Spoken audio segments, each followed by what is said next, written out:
त्यामुळे मी तो किशोरी पेडणेकरांसाठी ठेवेन ते आताच जॉईन झालेल्या चर्चेमध्ये। पण पहिल्यांदा मी जातो अंजली दमानियांकडे।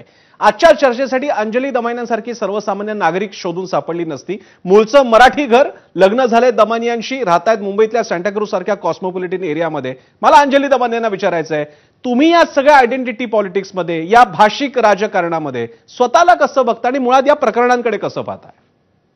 नाही, कसं आहे ना प्रसन्न, की मला असं वाटतं मराठी येणं, मराठीबद्दल आदर असणं आणि तो मनापासून असणं ही एक वेगळी गोष्ट। पण ही जी जबरदस्ती केली जाते ना सध्या, की तुम्हाला आलं नाही तर तुम्हाला थप्पड मारणं, आणि एक नाही, या प्रकरणात आपण बघतोय, आणि तो 19 वर्षाचा मुलगा तर बिलकुल वाटत नाहीये मला। दादा, तुम्हाला त्यांचं नाव मला माहित नाहीये, अविनाश भाऊ, आत्ताच्या घटकेला मला जे जे व्हिडिओमध्ये दिसतंय ना, तो 19 वर्षाचा मुलगा तर अजिबात वाटत नाहीये। एक जण मागून येऊन मारतो, एक लेफ्टली मारतो, एक जण राईटली येऊन मारतो, एकानंतर एक थपडा त्या माणसाला मारल्या गेल्या। त्यांनी असं कुठेही म्हटलं का की इधर, तुम्ही जे आता शब्द म्हणालात की इधर तो यही चलता है, इधर तो हिंदी चलती है, आता मीरा रोड सारख्या ठिकाणी मराठी चालत नसेल सुद्धा, आणि तिथे लोक एकमेकांशी हिंदीत बोलतात, ती पण आपल्याच याच देशाची भाषा आहे। मी त्याला राष्ट्रभाषा म्हणत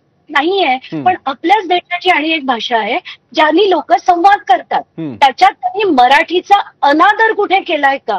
अनादर केला असता की तुम सारे मराठी लोग ऐसे ही हो।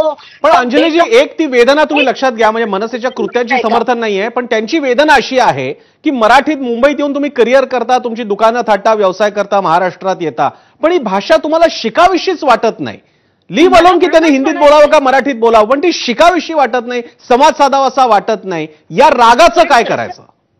प्रसन्न, आणि हे फक्त त्या जोधपूरच्या व्यापाऱ्यापुरता नाही अंजलीजी, मनसेच्या मंचावर तेव्हा जावेद अख्तर येऊन हिंदीमध्ये बोलतात आणि मग त्यांनी 2-4 शब्द मराठीमध्ये बोलले की आमच्या मराठी जनांना जे काही कौतुक वाटतं, त्या सगळ्यांनाच हा प्रश्न आहे। अमिताभ बच्चन असतील, त्या जावेद अख्तर असतील, की तुम्ही ज्याच्यात हयात घालवता त्या शहराची तुम्हाला भाषा येत नाही, आणि मग हा जेव्हा राग त्या लोकांच्या मनात साठलेला असतो तेव्हा काय करायचं?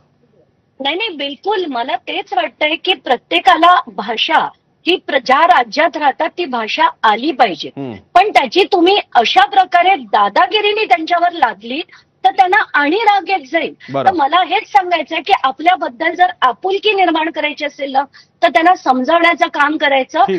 थपडा मारणं म्हणजे ज्याला आपण इंग्लिशमध्ये विजिलांटिझम म्हणतो, ते कायदा हातात घेऊन त्यांना मारणं हे चुकीचं आहे। त्यांना तुम्ही प्रेमाने समजावा की दादा, तुम्ही इतके वर्ष इथे राहिलात, तुम्हाला मराठी आलं पाहिजे, तुम्ही मराठीत बोललं पाहिजे, पण हे जे विजिलांटिझम चालतं, जसं तिकडे ती बाकीच्या ठिकाणी त्यांची खाप पंचायत ना, तसं यांचं जे सुरू झालंय ना, ते अतिशय वाईट आहे। आता 1-2 ठिकाणी जिथे त्यांनी अपमानास्पद बोललं मराठी माणसाला की तुम्ही मराठी जात ही ऐसी है किंवा ये लोग ही ऐसे है, तर गोष्ट वेगळी आहे, तर राग येणं साहजिक आहे। पण यही भाषा चलती है हे म्हणणं मला एवढा राग येण्यासारखं काही वाटत नाहीये, आणि कुठेतरी ना आपण सगळे गुंडाईझम जे आहे ना ते थांबवायला हवं अशी माझी इच्छा। याबद्दल मी अविनाश जाधवांना नंतर परत प्रश्न विचारेन। मी आता जातोय किशोरी पेडणेकरांकडे। किशोरीजी, मराठीचा मुद्दा पेटत चाललेला आहे, फक्त तो मुद्दा